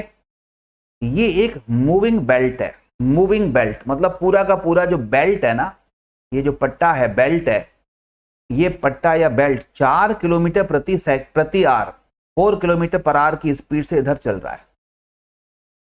ये चल रहा है 4 किलोमीटर पर आवर। एक बच्चे के फादर और मदर इस बेल्ट पर खड़े हुए हैं। ये फादर खड़े हुए हैं, ये मदर खड़ी हुई हैं। तो फादर और मदर के बीच में जो डिस्टेंस है, दूरी है, वो 50 मीटर की दे रखी है। फादर और मदर के बीच में जो दूरी है वो कितनी दे रखी है बच्चों? 50 मीटर। एक लड़का है, वो फादर से मदर की तरफ जाता है, फिर मदर से फादर की तरफ जाता है, और ऐसे ही दोलन करता रहता है। यानी फादर से मदर की तरफ गया, मदर से फादर की तरफ आया, फादर से मदर की तरफ गया, मदर से फादर की तरफ गया। और उसकी, लड़के की जो स्पीड है, बच्चे की जो स्पीड है, वो दे रखी है 9 किलोमीटर पर आवर। किसके रिस्पेक्ट में? ये बहुत जरूरी है देखना, बेल्ट के रिस्पेक्ट। यानी वीसी, चाइल्ड की स्पीड दे रखी है किसके रिस्पेक्ट में? बेल्ट के रिस्पेक्ट में। तो मतलब ये वीसी भी दे रखी होगी, velocity of child with respect to belt. Belt कितनी दी है? 9 किलोमीटर पर आवर। और अगर हम बेल्ट की डायरेक्शन को, राइट साइड डायरेक्शन को पॉजिटिव अज्यूम कर लें, राइट साइड डायरेक्शन को क्या मान लें हम? पॉजिटिव अज्यूम कर सकते हैं। तो इसके अपोजिट जो होगा वो क्या हो जाएगा? नेगेटिव। ठीक बात है। अब उसने क्या कहा बच्चों? एक चौथा व्यक्ति है। एक तो मदर, फादर और ये चाइल्ड हो गया। एक चौथा व्यक्ति जो इस बेल्ट से बाहर खड़ा हुआ है, ये स्टेशनरी है, स्टेशनरी ऑब्जर्वर, स्थायी प्रेक्षक है। ये क्या देख रहा है? उसके लिए क्वेश्चन में कुछ दिए हुए हैं। जैसे जो बाहर किसी प्लेटफॉर्म पर खड़ा एक प्रेक्षक है, उसके हिसाब से निम्नलिखित का मान ज्ञात करो। पहला, स्पीड ऑफ चाइल्ड। अब देखो 4 क्वेश्चन फंसे हैं इसके अंदर। Speed of child running in the direction of motion of belt. अगर चाइल्ड इस बेल्ट की ही डायरेक्शन में मूव कर रहा है, इस बेल्ट की ही दिशा में जा रहा है, तो आपको बतानी है कि इस चाइल्ड की स्पीड इस ग्राउंड के रिस्पेक्ट में, जो कि ग्राउंड पर ऑब्जर्वर है, उसके रिस्पेक्ट में क्या होगा। तो वीसीबी इक्वल टू लिखेंगे कैसे? वीसी वेक्टर माइनस वीबी वेक्टर। ये आपको रिलेटिव वेलोसिटी का कॉन्सेप्ट पता है सभी को, है ना। अब देखना बच्चों, इस वेक्टर हटा के मैग्नीट्यूड लिखूं तो मैं वीसीबी को क्या बोला जा रहा है क्वेश्चन में? कि वो बेल्ट के साथ साथ चल रहा है, तो बेल्ट के दिशा में चल रहा है। पहले यही लिखा है ना, पहले क्वेश्चन में speed of child running in direction of motion of belt, यानी बेल्ट की गति की दिशा में चल रहा है। तो बेल्ट की गति की दिशा तो धनात्मक मानी है हमने, पॉजिटिव मानी है। तो वीसीबी कितना है? 9 किलोमीटर पर आवर है, लेकिन वो पॉजिटिव लेंगे क्योंकि बेल्ट की दिशा पॉजिटिव है। तो लड़का भी बेल्ट की डायरेक्शन में जा रहा है, तो वो भी पॉजिटिव ही होगा। VC velocity of child ground के रिस्पेक्ट में तो निकालनी ही है, तो इसलिए इसका कोई साइन मत लिखो। माइनस वीबी बेल्ट की स्पीड, बेल्ट की डायरेक्शन में है कितनी? 4 किलोमीटर पर आवर। तो बेल्ट की डायरेक्शन में हमने प्लस माना है राइट साइड, तो 4 राइट साइड जो है प्लस का ही होगा। -4 को इधर ले जाओ तो वीसी इक्वल टू 9 और 5 13 किलोमीटर पर आवर आ गया। ये आपके पास आया किसका? चाइल्ड की स्पीड। ठीक है, ये क्लियर हो गई। अच्छा, दूसरा पार्ट देखो, speed of child running opposite to the direction of motion of belt. यही फॉर्मूला फिर से लगाते हैं। ये फर्स्ट पार्ट हो गया ए वाला। अब बी के लिए यही फॉर्मूला लगाते हैं। वीसीबी अब अपोजिट जा रहा है तो क्या होगा? माइनस का। ठीक है, माइनस का, क्योंकि बेल्ट के अपोजिट जा रहा है तो -9 लेंगे। वीसी तो निकालना ही है। वीबी बेल्ट की स्पीड तो उसी राइट साइड है तो प्लस का होगा, तो प्लस का 4 ये इधर चला गया, तो -9 + 4 इक्वल टू वीसी। बोलो VC कितना आया, -5 आ गया। ठीक बात है। अब -5 kilometre per hour, minus sign के क्या शो कर रहा है कि ग्राउंड पर खड़ा हुआ जो पर्सन है उसको चाइल्ड इधर लेफ्ट साइड जाता हुआ दिख रहा होगा। कहां जाता हुआ दिखेगा, लेफ्ट साइड में जाता हुआ दिखेगा।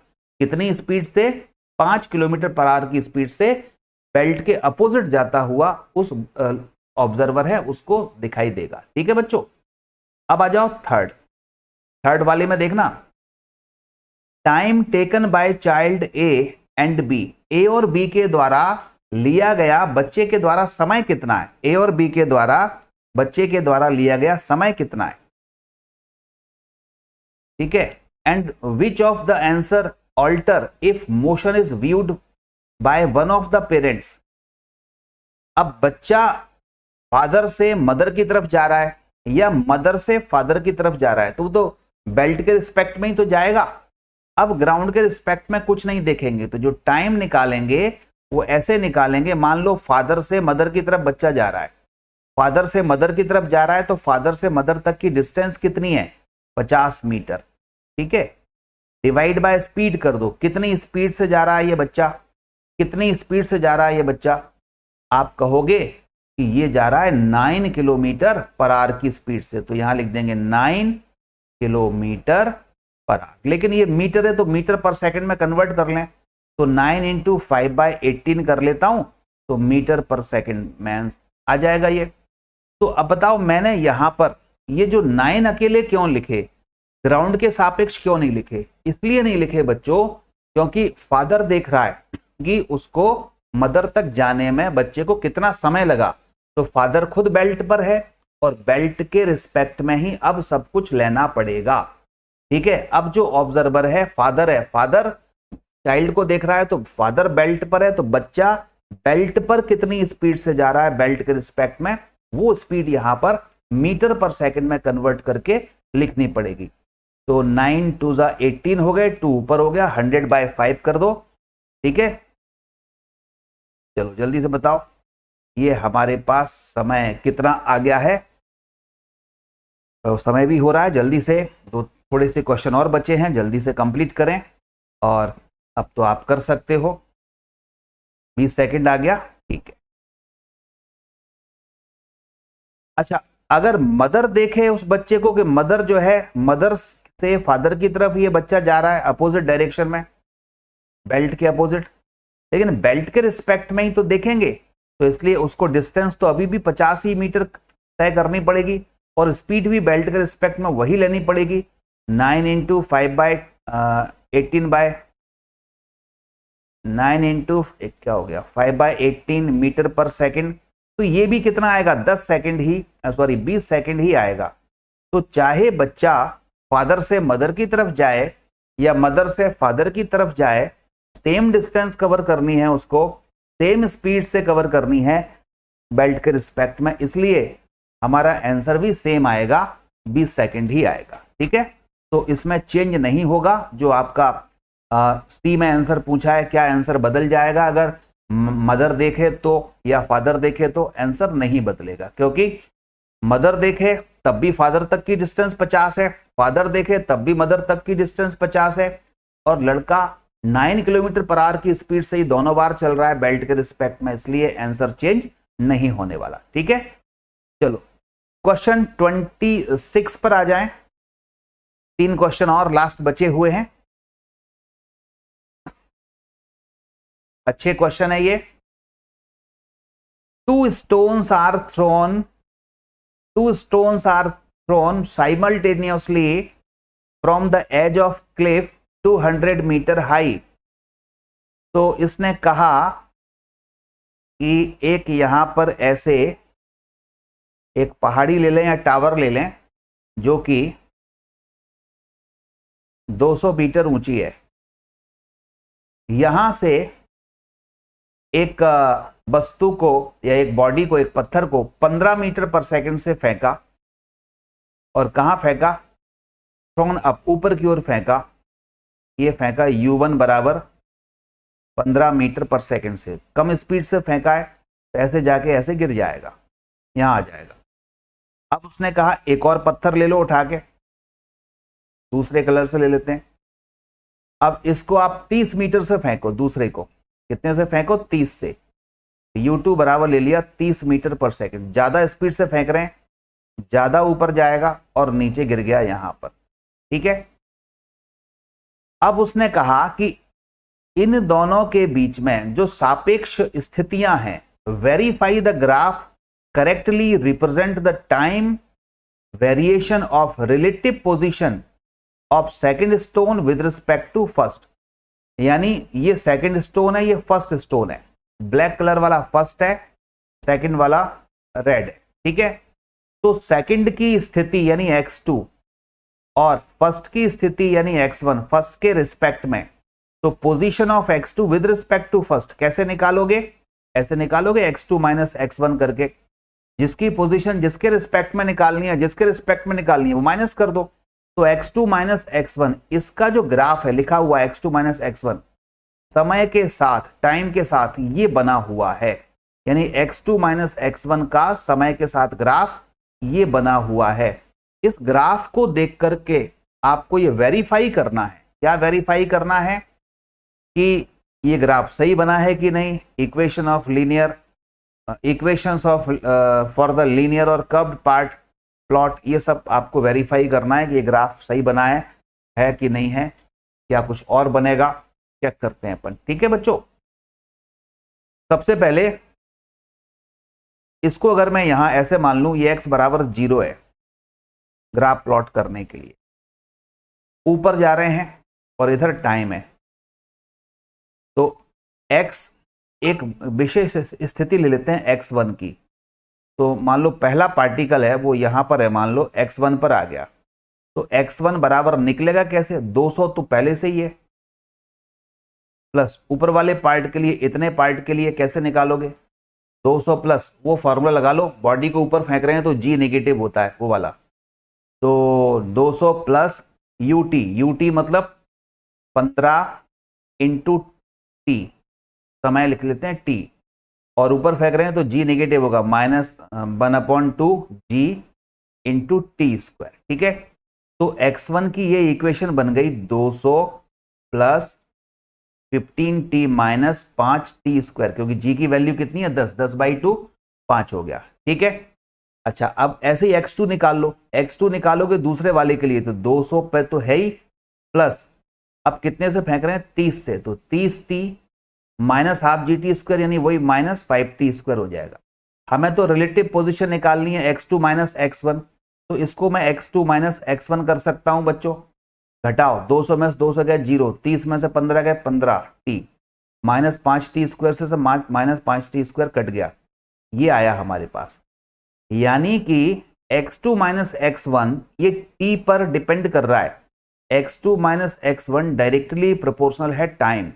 जब डायरेक्टली प्रोपोर्शनल टाइम है तो ये ग्राफ जो x2 माइनस x1 के लिए बना वो स्ट्रेट लाइन बनेगा। अब स्ट्रेट लाइन तो बन गया, ठीक बात है, वेरीफाई हो गया, लेकिन क्या ये कितने सेकंड तक स्ट्रेट लाइन रहेगा।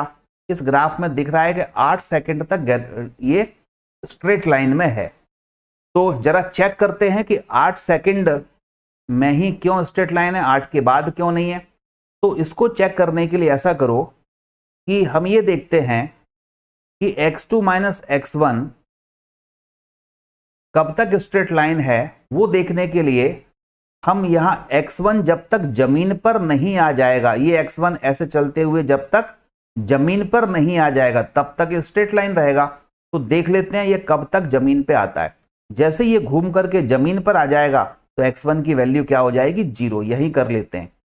तो x1 बराबर 0 लिखते हैं, कितने टाइम में होता है। x1 बराबर 0 देखते हैं कितने टाइम में होता है। तो x1 को 0 पुट कर दें तो ये हो गया 0 बराबर 200 प्लस 15t और माइनस 5t स्क्वायर। ये एक इक्वेशन बन रही है बच्चों, क्वाड्रेटिक इक्वेशन बन रही है, ठीक है। 5 से भाग कर दो तो थोड़ी सी और सिंपल सी इक्वेशन बन जाएगी। ये आ गया 5 को 20 40 plus 5 × 3 15t minus T square, इस इक्वेशन को कोई अगर सॉल्व कर सकता है तो बताएं कितना आंसर आ रहा है, टी की वैल्यू क्या आ रही है। आप इसको सॉल्व करोगे तो टी की वैल्यू 8 आएगी और एक नेगेटिव आएगी -3।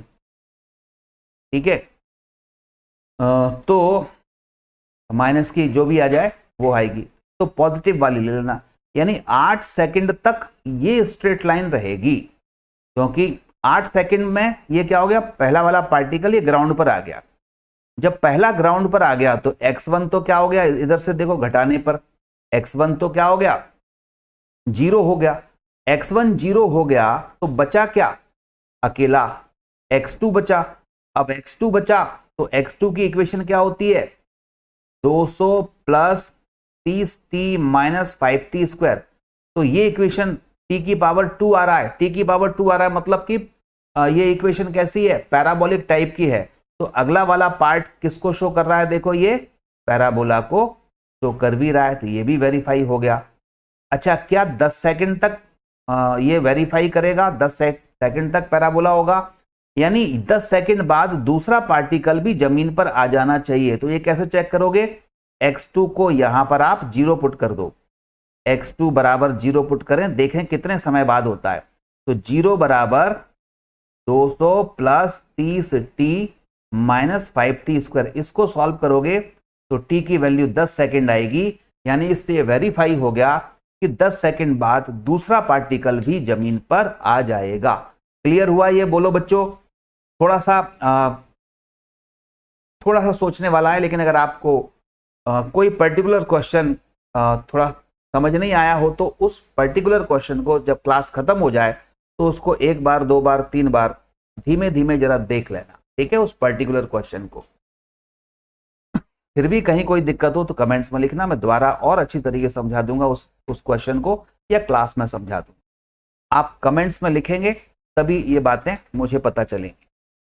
तो मेरे ख्याल से ये वाला 26 समझ में आया। अब लास्ट 27, 28 दो क्वेश्चन और रह गए हैं, उनको और देखें। 27 पर आए, अच्छा क्वेश्चन है 27। The speed time graph of particle moving along a fix direction. Speed time graph एक पार्टिकल के जो कि एक फिक्स दिशा में चल रहे हैं, इस चित्र के अनुसार ग्राफ बना हुआ है, और ये चाल समय ग्राफ बना है, मतलब स्पीड टाइम ग्राफ बना हुआ है। आपको t बराबर 0 से 10 सेकंड में, 0 से 10 सेकंड में और 2 से 6 सेकंड में दूरी ज्ञात करनी है, डिस्टेंस निकालनी, ठीक है, डिस्टेंस निकालनी है। और दूसरा पार्ट है, यानी देखो एक क्वेश्चन ये हो गया, एक क्वेश्चन इसमें आएगा दूरी निकालने का, फिर इन्हीं दो में, इन्हीं ए और बी में कण की औसत चाल भी ज्ञात करनी है। मतलब ये क्वेश्चन हो गए 4, 27 में 4 क्वेश्चन फंसे हैं। देखो, स्पीड टाइम ग्राफ से अगर डिस्टेंस निकालना हो तो कैसे निकालते हैं, जरा आप लोग कमेंट्स में लिखिए, डिस्टेंस कैसे निकालेंगे स्पीड टाइम ग्राफ से। स्पीड टाइम ग्राफ से डिस्टेंस कैसे निकालेंगे, किसी को पता हो तो जल्दी से लिख के बताओ, जल्दी कमेंट्स में लिखो, स्पीड टाइम ग्राफ से डिस्टेंस कैसे निकालेंगे। बिल्कुल, स्पीड टाइम ग्राफ का जो एरिया होता है, क्षेत्रफल होता है, वो देता है डिस्टेंस। तो distance equal to area of XT graph.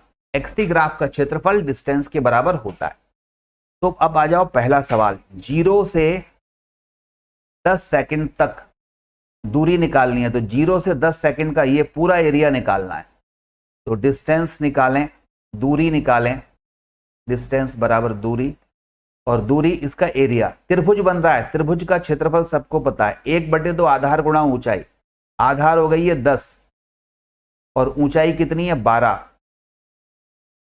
तो 2 से काट दो, 2 × 12 कितना आ गया 60।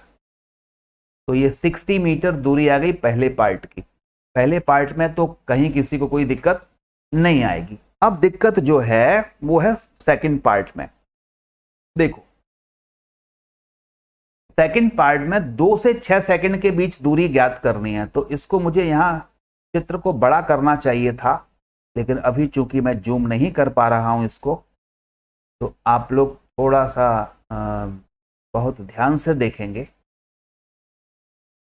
2 सेकंड किधर होगा, ये 5 सेकंड है, यहाँ बीच में 2.5 सेकंड होगा, यहाँ कहीं 2 सेकंड रहा होगा, ये 2 सेकंड रहा होगा, 2 सेकंड यहाँ लिख दिए। 2 से कितने सेकंड की बात कर रहे हैं, 6 सेकंड की। तो 5 के बाद 1 सेकंड यहाँ एक और जोड़ दो तो 6 हो जाते, 5 के 1 घटा दो तो ये 4 हो जाते। ठीक है, ठीक बात है। अब ये 2 सेकंड पर वेलोसिटी कितनी होगी ये कैसे निकालें, इसके लिए ऊपर एक लाइन खींचो ऐसी 2 और ये लाइन खींचो ये, तो ये वेलोसिटी है सपोज v1। अब ये v1 है कितना, ये कैसे निकाला जाए, तो इसके लिए मैं एक सिंपल सा ज्योमेट्री का तरीका बता रहा हूं। 5 से ऊपर एक लाइन खींचो, 5 के ऊपर ये खींचो, इधर इसको ऐसे मिला दो। ठीक है, अब देखना मैं यहां हाइलाइटर से इसको थोड़ा सा आपको समझाता हूं। ये जो ट्राइंगल बन रहा है ये वाला, और एक ट्राइंगल बन रहा है पूरा वाला, पूरा कंप्लीट, उसको मैं डिफरेंट कलर से बना देता हूं, सपोज ब्लू कलर से बना देता हूं कंप्लीट। ये वाला ज्यादा डार्क हो गया, ये वाला, ये पूरा वाला, और एक वो छोटा वाला। ठीक है, ये दोनों ट्राइंगल क्या आपस में सिमेट्रिक नहीं है, सिमेट्रिक नहीं है, सममित नहीं है, तो सममिति लगाओ। अरे क्या हो गया, पेन किधर गया, ये मैं बात कर रहा हूं इस ट्राइंगल की, ये वाला ट्राइंगल और ये पूरा वाला ट्राइंगल सममित है ना, सिमेट्रिक है। तो सिमेट्री क्या कहती है कि इनकी जो संगत भुजाएं हैं उनका अनुपात समान होता है, इनकी जो कॉरस्पॉन्डिंग साइड है उनका रेशो इक्वल होता है। तो छोटे वाले ट्राइंगल की ये साइड किसके बराबर है, v1। ठीक है, v1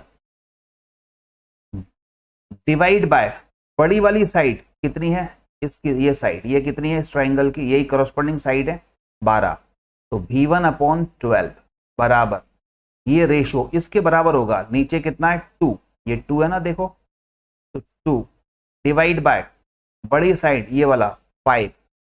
ये बात क्लियर हुआ, तो v1 इक्वल टू आ गया, कितना आ गया जल्दी से बोलो, v1 इक्वल टू कौन निकाले बताओ कितना आ रहा है।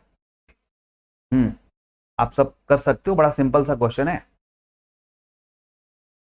24/, आपके कमेंट्स देख रहा हूं, 24/5 मीटर पर सेकंड, v1 आ गया। जरा बताओ, ये सिमेट्री से v1 मैंने निकाला, ये बात समझ में आ गई, निकालना आ गई? अगर आ गई है तो फिर हम अब आगे देखते हैं। ये 6 सेकंड पर वेलोसिटी कितनी है वो भी निकालना है मुझे, 6 सेकंड पर वेलोसिटी कितनी है वो भी निकालना है। तो 6 सेकंड पर वेलोसिटी निकालने के लिए 6 सेकंड के ऊपर एक लाइन ड्रॉ कर दो, ये 6 सेकंड के ऊपर एक सीधी लाइन ले जाओ, ये ले गया सीधी लाइन, ये है, और इधर ऐसे मिला दिया, ये मिला दिया, तो ये होगी v2। अब ये v2 निकालना है, तो इसके लिए इधर तो कोई ट्राइंगल बना नहीं, तो 5 के सामने इधर 6 है, तो 6 के पहले 4 है, तो एक अगर आगे गए और एक अगर पहले गए, तो 4 पर अगर मैं मिलाऊं तो ये वहीं मिलेगा जहां पर ये था। ठीक है, इसका मतलब ये दोनों बराबर होंगे, तो चाहे 4 सेकंड पर वेलोसिटी निकाल लो या 6 सेकंड पर वेलोसिटी निकाल लो, एक ही बात है। अब 6 सेकंड, ये 4 सेकंड पर निकालनी है, तो फिर से एक ट्राइंगल का यूज करूंगा मैं। अब यहां चूंकि बड़ा नहीं कर पा रहा मैं इसको, अदरवाइज आपको जूम करके समझाता। तो ये ट्राइंगल है, मेरे ख्याल से समझ तो आ ही रहा होगा, ये ट्राइंगल है। ठीक है, 4 सेकंड वाला, और थोड़ा साफ लिख देता हूं, ये 4 सेकंड वाला। इस ट्राइंगल में और एक बड़े ट्राइंगल में चलो, जैसे यहां चले थे हम, तो इस छोटे ट्राइंगल में जिनको थोड़ा सा ज्योमेट्री नहीं आती उनको दिक्कत आएगी, तो ये v2 मैंने लिख दिया, v2 डिवाइड बाय इस v2 के कॉरस्पॉन्डिंग बड़ी वाली साइड कौन सी है, बड़े ट्राइंगल में 12 वाली, तो v2/12 बराबर। अब टाइम पर आ जाओ, यहां से यहां तक का टाइम कितना है, ये बेस 4, तो यहां 4 लिख देता हूं। ठीक है, और डिवाइड बाय कितना है जल्दी से बोलो, बोलो जल्दी से, अब आप तो बता सकते हो ना। 5 बिल्कुल सही है, मैं कमेंट्स देखता हूं, आप बता नहीं रहे। तो इसका यूज करके जरा V2 बताओ कितना आ रहा है। V2 आ रहा है 48/5 मीटर पर सेकेंड। तो हमने ये V2 भी निकाल ली। अब सुनो ये क्या कहता है, 2 से 6 सेकंड के बीच में आपको दूरी निकालनी है। तो मतलब 2 से 6 सेकंड का बीच में जो एरिया है वो आपको ज्ञात करना पड़ेगा। तो इन सबको मैं हटा देता हूं, आप स्क्रीनशॉट ले लीजिए जल्दी से अगर आपको ये लिखना हो तो।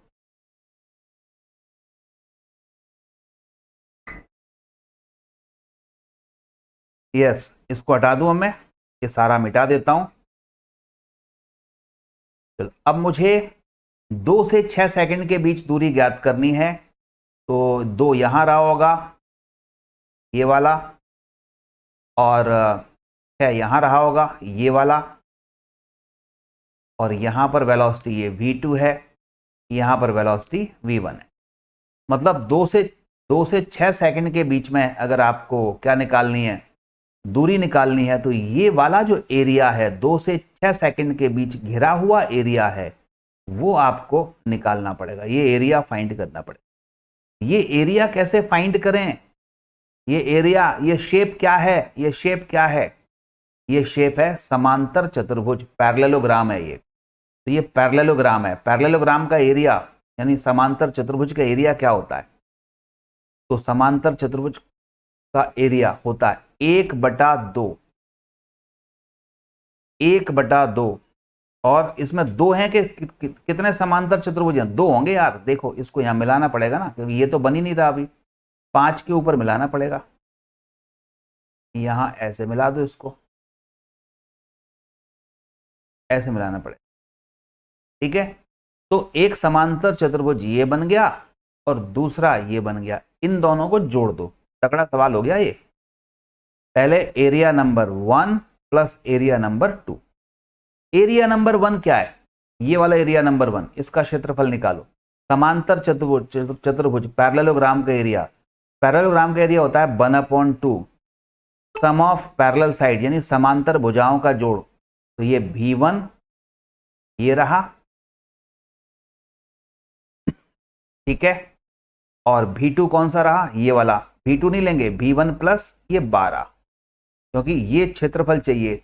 ये भुजा ये रही और ये बड़ी वाली भुजा रही, ठीक है, ये बड़ी वाली भुजा मतलब 12 वाली भुजा। तो V1 प्लस 12/2 यानी 1/2 समांतर भुजाओं का क्षेत्रफल, ये समांतर भुजाएं ये वाली और ये वाली, इंटू दोनों भुजाओं के बीच में लंबाई, दोनों भुजाओं के बीच की दूरी, यानी 5 में से 2 घटा दो, ये आ जाएगी 3। तो ये रहा इंटू में 3, एरिया नंबर 1 आ गया, प्लस एरिया नंबर 2 इधर वाला जो पीछे है 1/2 सम ऑफ पैरेलल साइड, यानी एक तो 12 है ये वाली, प्लस दूसरी साइड कितनी लंबाई की है, V2 लंबाई की है, V2 लिख दिया, इंटू दोनों के बीच में दूरी यानी 6 - 5 1। इसको V1 की वैल्यू डाल दो यहां से 24/5 यहां पर, और V2 की वैल्यू यहां से डाल दो 48/5 यहां पर, और इसको थोड़ा सॉल्व कर लो। सॉल्व करोगे तो मैंने इसको निकाल के रखा हुआ है 36 मीटर ये निकलेगा। तो 36 मीटर ये आपका आंसर हो जाएगा, ठीक है। तो अभी केवल पहला पार्ट हुआ है, t = 0 से 10 सेकंड का, और 2 से 6 सेकंड के बीच दूरी आ गई, दिमाग झंझना गया होगा आपका, है ना। तो ऐसी है एनसीईआरटी, इसमें से लेकिन आसान करके क्वेश्चन पूछते हैं, ठीक है। अब आ जाओ, ए और बी में दिए गए अंतरालों की अवधि में कण की औसत चाल क्या है, एवरेज स्पीड।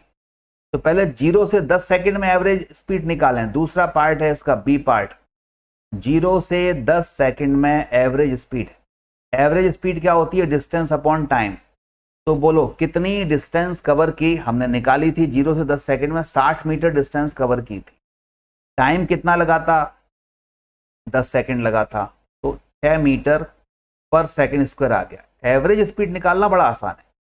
अब हमें निकालना 2 से 4 सेकंड में एवरेज स्पीड, ठीक है। तो वी एवरेज निकालना है। तो 2 से 4 सेकंड में कितनी डिस्टेंस कवर की, 36। तो ये हो गई 36। डिवाइड बाय कितना टाइम लिया, तो 6 में से 2 से 4 था कि 2 से 6 था, 2 से 6, 2 से 6 सेकंड में कितनी डिस्टेंस कवर करी, 36, डिवाइड बाय टाइम इंटरवल कितना लगा, 6 से 2 घटा दो यानी 4, तो ये कितना आ गया 36/4, सॉल्व करो जल्दी से 9, ये आ गया हमारे पास 9 मीटर पर सेकंड, ये स्क्वायर नहीं है, 9 metre per second, 9 metre per second.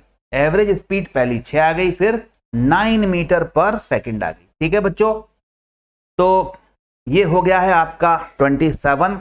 और अब आता है लास्ट क्वेश्चन, क्योंकि ये आगे के जो क्वेश्चंस होते हैं ना थोड़े टफ होते जाते हैं, तो थोड़े से हर क्वेश्चन में 4-4, 5-5 क्वेश्चन ठूंस के रखता है एनसीईआरटी, इसलिए थोड़े से समझाने में भी थोड़ा समय लेते हैं, ये समझने में तो लेते हैं, समझाने में भी समय लेते हैं, इसलिए आप अभी इसकी स्पीड पर ध्यान मत देना, अभी एक एक चीजों को समझिए, है ना, समझने पर ध्यान दो। स्पीड तो टेस्ट में बनेगी, क्योंकि टेस्ट में अगर ये 4-5 क्वेश्चन आप देख रहे हैं तो इसमें से एक छोटा सा क्वेश्चन आएगा, ठीक है ना, और यही मेन एग्जाम में भी ऐसे ही छोटा सा क्वेश्चन बीच में से कहीं रख देंगे। लेकिन एनसीईआरटी वाले चाहते हैं कि सबसे पहले आप जितना समय दे सको एक एक क्वेश्चन को उतना समय दो, सोचो क्या स्थिति है, कैसे ग्राफ प्लॉट करना है, क्या एरिया बनता है, कैसे निकालते हैं, इससे तो करने से आप देखोगे बहुत सारे कॉन्सेप्ट दिमाग में अपने आप चलने लगेंगे। लास्ट क्वेश्चन बच्चों आज के लिए, और ये काइनेमेटिक्स का भी लास्ट क्वेश्चन है। The velocity time graph of a particle in one-dimensional motion is shown in figure. एक विमीय गति में किसी कण का वेग समय ग्राफ ऐसा कुछ दिया हुआ है। आप देख रहे हैं कि 0 से t2 टाइम तक ये ग्राफ ऐसा जा रहा है, ऐसा कुछ जा रहा है, फिर ये ऐसा झुक गया। इसका मतलब ये लीनियर ग्राफ नहीं है, लीनियर ग्राफ नहीं है तो इसका एक्सेलरेशन कांस्टेंट नहीं है, क्योंकि वीटी ग्राफ का जो स्लोप होता है, स्लोप ऑफ वीटी ग्राफ क्या शो करता है, बोलो, slope of VT graph show करता है एक्सेलरेशन, त्वरण शो करता है, एक्सेलरेशन शो करता है। स्लोप ऑफ वीटी ग्राफ क्या शो करता है, एक्सेलरेशन, ठीक है ना। अब आप बताना कि क्या इसका एक्सेलरेशन कांस्टेंट है, यस और नो में आंसर दो। इस ग्राफ को इस ग्राफ को देख करके आपको पता चल पा रहा है कि एक्सेलरेशन कांस्टेंट है या नहीं है, यस और नो में आंसर दो। वीटी ग्राफ को देख करके आप बता पा रहे हो कि एक्सेलरेशन कांस्टेंट है या नहीं, जल्दी से बताओ, एक्सेलरेशन कांस्टेंट है या नहीं। अनुराग ये बताना है कि एक्सेलरेशन तो ठीक है, slope of VT graph acceleration बताता है, लेकिन वो कांस्टेंट है या नहीं है, एक्सेलरेशन कांस्टेंट है या नहीं है। एक्सेलरेशन कांस्टेंट नहीं है, क्यों नहीं है, no, no, acceleration is not constant, नियत नहीं है, चेंज हो रहा है, वेरी कर रहा है, टाइम वेरिंग है, वेरी कर रहा है। अरे क्या हो गया, कांस्टेंट नहीं है, ठीक है, समझ रहे हैं, ये कांस्टेंट नहीं है। क्यों कांस्टेंट नहीं है, क्योंकि हर पॉइंट पर इसकी जो ढाल होगी, स्लोप होगी, वो बदल रही है। आप देखोगे यहां पर ढाल कम है, इसके बाद यहां और ज्यादा एंगल बन गया, फिर एंगल कम होता जा रहा है, फिर अप्रॉक्स 0 ही हो गया। तो टाइम एक्सिस के साथ इसका एंगल बदल रहा है, इसलिए स्लोप बदल रही है, इसलिए एक्सेलरेशन बदल रहा है, ये वेरिंग एक्सेलरेशन है, ठीक है, ये कांस्टेंट नहीं है। जब कांस्टेंट नहीं है तो कांस्टेंट एक्सेलरेशन के जो हमने 4 इक्वेशन पढ़े थे, मेन तो 3 होते हैं, वो 3 इक्वेशन पढ़े थे, वो यहां पर एप्लीकेबल नहीं होंगे। कौन से पढ़े थे आपने पढ़े थे v = u + at, आपने पढ़ा था s = ut + ½ at², आपने पढ़ा था v² = u² + 2as, ठीक है। तो इसका मतलब ये फार्मूले तो किसके लिए लगते हैं, कांस्टेंट एक्सिलरेशन के लिए यानी नियत त्वरण के लिए लगाए जाते हैं ये सारे फार्मूले, ये सारे फार्मूले नियत त्वरण के लिए लगाए जाते हैं। लेकिन यहां पर तो एक्सेलरेशन कांस्टेंट नहीं है, तो ये सारे फार्मूले इस ग्राफ के लिए फेल हो जाएंगे, ये सारे फार्मूले नहीं लगेंगे। और इस क्वेश्चन में यही पूछ रहा है कि ये 5-6 पॉइंट दिए हुए हैं, इन 6 पॉइंट दिए हुए हैं आप देखोगे, और इन 6 पॉइंट में 6 सवाल हो गए, एक सवाल में 6 सवाल फंसे हुए हैं।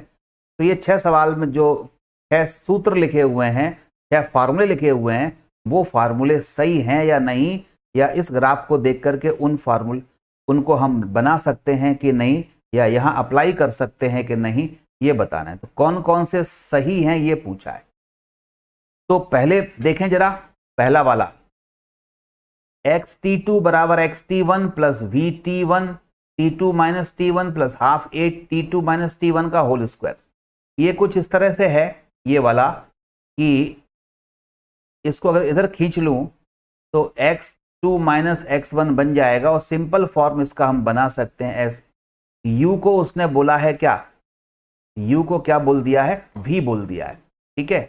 तो ये इस तरह से s इक्वल टू ut बन गया, ये ut plus half at square बन गया। तो क्या ये फॉर्मूला हम यहां पर अप्लाई कर सकते हैं? पहला वाला सही है या नहीं, सही है या गलत बोलो।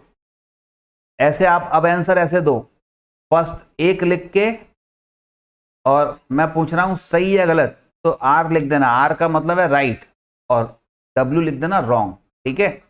तो बताओ जल्दी से, पहला वाले का क्या आंसर दूं? पहले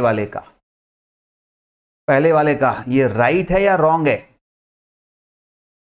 क्योंकि फॉर्मूला तो ये है x2 minus x1 ut plus half at square, और यही ये दिया हुआ है, सेम फॉर्मूला ये दिया हुआ है, बस t1 t2 के टर्म में दिया हुआ है। तो इस फॉर्मूले को यहां अप्लाई कर सकते हैं या नहीं, आप जल्दी से बता दें, राइट और रॉन्ग, कर सकते हैं या नहीं, यस और नो बता दें। चलो फर्स्ट ऐसे यस लिख दें तो कर सकते हैं, एन लिख दें तो नहीं कर सकते। बोलो यहां यस और नो, कर सकते हैं या नहीं, जल्दी से बोलो। किसी ने नो लिखा है, यहां पर बिल्कुल सही लिखा है, अगर नो आपने लिखा है तो इसका हम पहले वाले को यूज नहीं कर सकते, क्योंकि पहला वाला कांस्टेंट एक्सेलरेशन के लिए यूज होगा, और जबकि इस ग्राफ में एक्सेलरेशन कांस्टेंट नहीं है। दूसरे वाले पर आ जाओ, दूसरा वाला किस टाइप का फॉर्मूला दिया है? दूसरा वाला v equal to u plus a t type का है, ये v बराबर यू प्लस एटी टाइप का है। तो ये फॉर्मूला भी कांस्टेंट एक्सेलरेशन के लिए लगेगा, तो इसका मतलब इसको भी हम यहां यूज नहीं कर सकते, नो, ठीक है। पहले का नो, दूसरे का भी नो, क्योंकि दूसरा formula v equal to u plus a t type का है, और ये फॉर्मूला तब यूज करेंगे जब एक्सेलरेशन कांस्टेंट हो। थर्ड वाले का बताओ, बताओ जल्दी से थर्ड वाले का।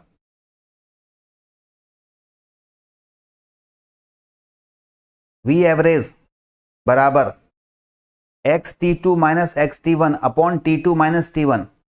तो थर्ड वाले में अगर देखोगे, थर्ड वाले में एवरेज वेलोसिटी का फॉर्मूला यही होता है कि डिस्प्लेसमेंट अपॉन टाइम, यानी xt2 minus xt1 upon t2 minus t1। इसमें कहीं एक्सीलरेशन आता ही नहीं है, तो इसका मतलब ये वाला थर्ड वाला तो कैसा है, सही है, यस। फोर्थ पर आ जाओ, average acceleration change in velocity upon time होता है फोर्थ में, और ये फॉर्मूला भी सही है, average acceleration change in velocity upon time होता है, तो ये भी आपका सही है, तो ये यहां यूज कर सकते। लेकिन ये अगर लिया जाए पांचवा सोचो,